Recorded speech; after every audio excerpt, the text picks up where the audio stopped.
The endless summer sun, a golden embrace that usually filled our apartment with a comforting warmth, now seemed to cast a mocking, almost sinister glow on the vibrant hues of the digital world that had, over the past few months, become an increasingly central, undeniably dominant force in Eleanor's life. A vibrant, alluring realm where her online persona, a carefully curated mosaic of sun-kissed skin and carefree smiles, had begun to subtly, almost imperceptibly, eclipse the woman I thought I knew. It began innocuously enough, a playful venture into the realm of social media where she, with a dazzling, almost infectious enthusiasm, started posting bikini selfies, her lithe form bathed in natural light, her captions brimming with championing body positivity and the simple, innocent joy of summer. And I, her ever-supportive partner, saw no cause for alarm, cheering her on from the sidelines, genuinely believing these vibrant snapshots were merely an extension of her vibrant personality.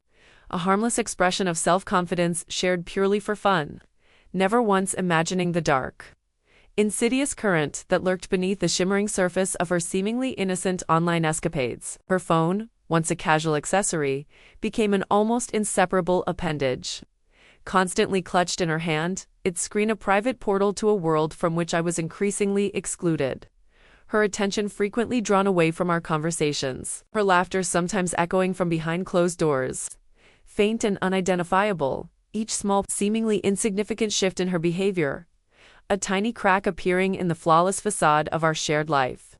A subtle premonition of the profound betrayal that was about to shatter my entire existence. A subtle, almost imperceptible dissonance began to hum beneath the surface of my contentment. A faint, discordant note in the symphony of our seemingly perfect love. As Eleanor's online presence, once a charming extension of her personality, gradually insidiously transformed into something subtly, yet undeniably unsettling. The bikini selfies, initially innocent and lighthearted, began to shift, subtly, almost imperceptibly, becoming more provocative, her poses more suggestive, her gaze in the photos more direct, inviting. Yet her explanations remained steadfast, unwavering in their cheerful insistence that it was all merely art, a playful exploration of self-expression, and I, clinging desperately to the comforting narrative of her innocence, chose to believe her, pushing down the prickle of unease that coiled in my gut, attributing my discomfort to my own antiquated sensibilities, rather than recognizing the insidious creep of something truly sinister. Her phone conversations grew increasingly hushed, her voice often dropping to a barely audible whisper whenever I entered the room. Her screen quickly minimized or turned away whenever I approached. Tiny, almost insignificant anomalies that, at first, I dismissed as mere privacy, but which, over time, began to coalesce into a nagging, insidious suspicion, a cold premonition of the profound betrayal that was about to shatter my entire existence, creating a growing chasm between what I was told and what I instinctively felt, making it impossible to ignore the persistent, low-grade discomfort that had finally escalated into a churning vortex of anxiety. The agonizing internal debate about respecting privacy versus confronting a horrifying, deeply unsettling truth finally reached its breaking point. One languid Saturday afternoon, a day that would forever be seared into my memory as the moment my world shattered into 1,000 irreparable pieces, when the first in a desperate, almost subconscious attempt to quell the churning anxiety that had become my constant companion, picked up Eleanor's tablet, which she had carelessly left unlocked on the coffee table, ostensibly to check the weather forecast, but in reality, my fingers, guided by an undeniable, almost magnetic pull, navigated instinctively towards her photo gallery, a digital repository of memories that unexpectedly became the unwitting catalyst for my grim discovery. My heart hammered against my ribs, like a trapped bird, desperate for escape, each beat a painful throb of impending reckoning. As my thumb, with a chilling certainty, swiped past the familiar vacation photos, past the cheerful selfies with friends, past the mundane snapshots of everyday life, anticipating, with a dread certainty, the hidden, unspoken narrative that awaited me, the profound darkness that lay buried beneath the shimmering facade of her curated online existence. And then, there it was, not just a single photo, but an entire meticulously organized album, hidden deep within a subfolder, tucked away from casual view. Cryptically labeled subscribers, a wave of icy dread washed over me, a physical manifestation of the dawning horror. As I clicked on it, my finger trembling with a mixture of disbelief and a desperate need for confirmation. And what flooded the screen was not merely more bikini selfies, but a disturbing, escalating series of images and videos their content growing progressively more explicit, more vulnerable, more degrading with each scroll, each successive frame, a fresh, agonizing stab to my already bleeding heart, confirming a truth so profoundly sickening, so utterly contemptuous of our sacred bond, that it transcended any simple infidelity I might have ever braced myself for, plunging me into a chilling, nauseating abyss of profound despair and disgust. The discovery was not merely about the explicit nature of the content, it was the horrifying realization that these images, these videos, were not created for personal gratification, nor for the innocent pursuit of body positivity, but were meticulously crafted, systematically catalogued, and ruthlessly exploited for financial gain. A transactional betrayal that turned my stomach with a profound, sickening revulsion, making my blood run cold, then boil with a furious, righteous indignation, my eyes darting frantically across the screen, fixed on the accompanying messages.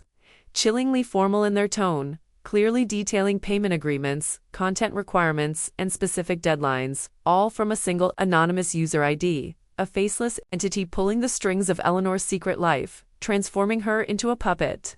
her body into a commodity, confirming with brutal clarity that she was secretly selling them to an anonymous subscriber who wielded an insidious power over her, demanding increasingly debased, increasingly disturbing material. The sheer volume of content, spanning months, suggested a long-running, deeply entrenched operation. Each timestamp, a painful reminder of the countless hours she had spent cultivating this clandestine existence, meticulously crafting this monstrous deception right under my unsuspecting nose,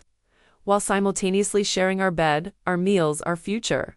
A thought that ignited a furious, white-hot rage within me, twisting my gut into a knot of sickening fury, leaving me breathless, reeling from the profound sense of utter annihilation.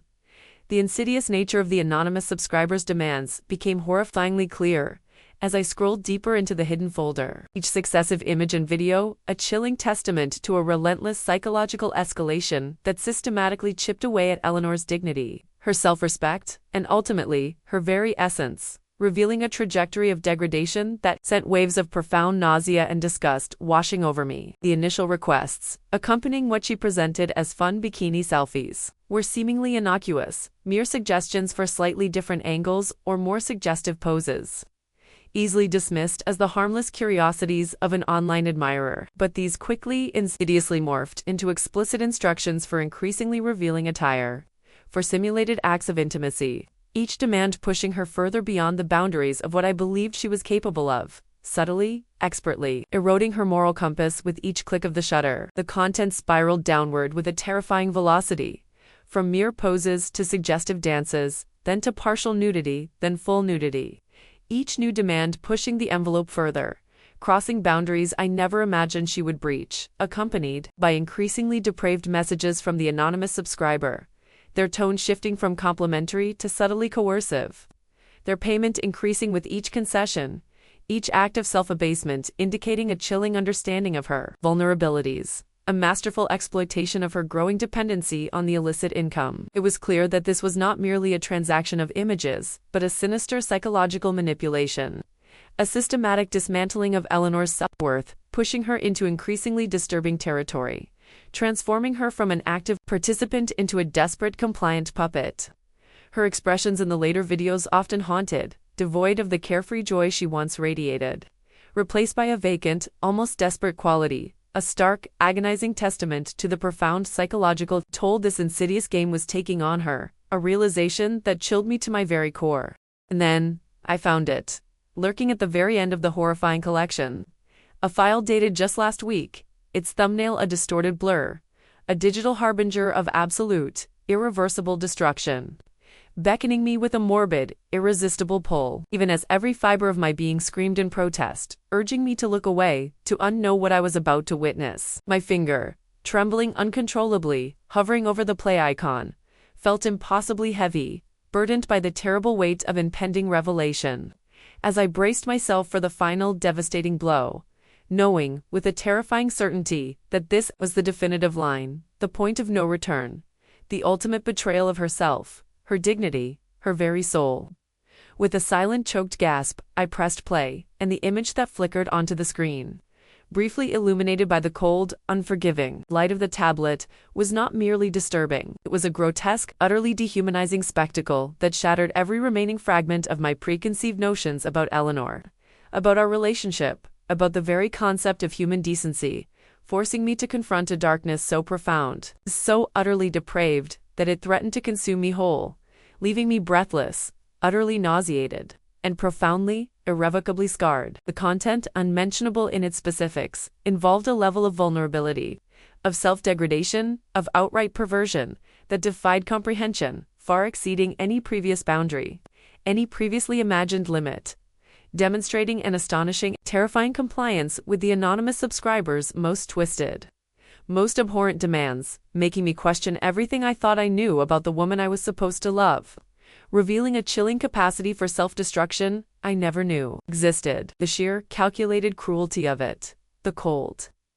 clinical execution of such profound self-abasement for financial gain, sent waves of visceral revulsion through me, triggering a powerful, uncontrollable gag reflex, and I lunged for the wastebin beside the couch, my stomach convulsing violently, expelling the contents of my lunch in a series of agonizing, choked retches, my body's primal response to the overwhelming, soul-shattering horror of what I had just witnessed.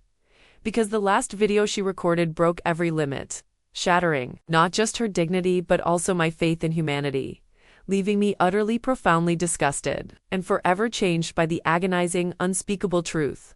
My body racked with uncontrollable tremors, slumped against the cool tile of the bathroom floor, my stomach still heaving from the visceral repulsion of the last video. My mind a chaotic maelstrom of conflicting emotions, profound disgust, heartbreaking pity, searing anger, and an overwhelming sense of profound betrayal, all warring for dominance within the confines of my shattered consciousness. The insidious nature of her deception, the horrifying trajectory of her degradation, and the chilling realization that she had systematically commodified her very being for the twisted gratification of an anonymous stranger, had not only obliterated every last vestige of my trust in her, but had also irrevocably tainted every shared memory, every whispered promise, every intimate moment we had ever experienced together, leaving me feeling utterly violated, profoundly soiled, and irrevocably alienated from the woman who had once been my world. The knowledge that she had chosen this path, that she had willingly descended into such a grotesque abyss of self-abasement, all while maintaining a facade of loving normalcy, was a betrayal so profound, so utterly dehumanizing, that it stripped away every last shred of my spirit, leaving me feeling like a mere oblivious bystander, a fool duped by a master manipulator, in a terrifying, insidious game I had no idea I was even playing. The question of why she had done this, the desperate need to understand the depths of her desperation, or the extent of her moral decay, hammered relentlessly against my skull, an unanswered torment that only amplified the raw, searing pain of my discovery, leaving me gasping for air in the suffocating vacuum of her monstrous deceit. A cold, terrifying calm settled over me then, replacing the initial shock and gut-wrenching nausea with a chilling, resolute clarity, because I knew, with an absolute, unwavering certainty, that this betrayal, so profound and multifaceted, demanded not a spontaneous, emotional outburst, but a meticulously planned, strategically executed confrontation, a direct mirroring of her own calculated cruelty. My hands, though still trembling with the lingering aftershocks of discovery, now moved with a newfound, almost surgical precision as I systematically transferred every damning image, every horrifying video, every chilling message from the subscribers folder to a secure, encrypted drive, ensuring that her treachery would be undeniable, indisputable, an irrefutable testament to the depth of her deceit, because this reckoning, this final, devastating expose, would not be a private scream lost to the walls of our fractured home, but a documented, undeniable record of her monstrous lies. A chilling testament to the brutal, soul-destroying truth I had so painfully unearthed. A truth that would now be undeniable to anyone. I spent the next 24 agonizing hours moving through our shared household like a phantom, outwardly maintaining a facade of normalcy, answering her casual questions with strained, monosyllabic responses, while inwardly I was a relentless investigator, meticulously dissecting every past interaction, every whispered promise, searching for the hidden cracks in her carefully constructed persona, a profound shift in my perception that left me feeling utterly detached, utterly numb to the comfortable rhythms of our life together. The thought of confronting her immediately, of unleashing the torrent of my pain and rage, was tempting. A visceral urge that throbbed constantly beneath the surface. But I resisted, knowing that raw emotion would only serve to complicate the inevitable, to dilute the impact of her profound betrayal. I needed to be calm, collected, utterly in control, ensuring that when the moment came, her carefully constructed world of lies would collapse with maximum devastating effect, allowing me to finally understand the full, incomprehensible depth of her monstrous deception. And 2. Ensure that the sickening content she created would never again see the light of day. The day of confrontation was meticulously planned, chosen for a quiet Sunday morning when the house was ours alone, a stark, unforgiving stage for the inevitable reckoning that had been simmering beneath the surface of our fractured relationship, threatening to erupt with devastating force. As Eleanor emerged from the bedroom, her face still soft with sleep, oblivious to the storm brewing around her, I sat waiting at the kitchen table, my laptop open, its screen displaying the full, horrifying contents of the subscribers folder. Each image, each video, each chilling message, a silent, damning accusation that screamed of her monstrous deceit. "We need to talk, Eleanor," I said, my voice unnervingly steady, devoid of the emotion that raged within me, each word hanging in the air like a heavy stone. Immediately wiping the sleepy smile from her face, her eyes narrowing slightly, sensing the subtle shift in the atmosphere, the sudden palpable tension that had replaced our usual easy intimacy. Her gaze fell upon the laptop screen, and a horrifying tableau of emotions flashed across her face. Confusion, disbelief, then dawning recognition, swiftly followed by a profound, desperate terror, as the full, undeniable weight of her exposed secret slammed into her, stripping the air from her lungs and leaving her gasping for breath, utterly consumed by a sickening realization that her meticulously constructed world of lies had finally, irrevocably collapsed. Her initial reaction was a desperate, almost pathetic attempt at denial, a vehement refusal to acknowledge the irrefutable evidence staring her in the face as she stammered out frantic, nonsensical excuses, her voice rising in pitch, her eyes darting wildly, searching for any escape, any plausible explanation for the incriminating content that now lay exposed before her, each one a damning testament to her calculated betrayal. But as I calmly, methodically recounted the timeline of her increasingly disturbing content, quoting verbatim from the subscribers' chilling demands and her compliant replies, her desperate denials slowly, agonizingly began to crumble, replaced by a dawning, terrifying realization that her carefully constructed world of lies had utterly collapsed, leaving her exposed, vulnerable, and utterly defeated. The final, unspeakable video displayed prominently on the screen, a grotesque monument to her final descent, served as the ultimate, irrefutable proof of her monstrous actions, extinguishing any last flicker of hope for reconciliation, transforming our love into a bitter, ashes-filled memory. The relationship, once the anchor of my existence, dissolved into a painful, messy process of disentanglement, its cherished memories now tainted by the pervasive stench of her calculated deceit and the chilling implications of her illicit enterprise, leaving me emotionally raw, utterly betrayed, and profoundly wary of future connections, knowing that such a deep level of manipulation could exist beneath a facade of love. The emotional toll was immeasurable, a crushing weight that settled upon my soul, leaving me hollowed out, utterly bereft, and profoundly scarred by the sheer depth of her deception, by the horrifying realization that the woman I thought I knew, the woman I had loved, was, in reality, a stranger, a calculated individual capable of unimaginable depravity, who had willingly surrendered her dignity for anonymous gratification, leaving me with the monumental task of rebuilding my life on a foundation of shattered trust, forever haunted by the memory of the chilling content she had created, and the profound, unspeakable cost of her fun bikini selfies.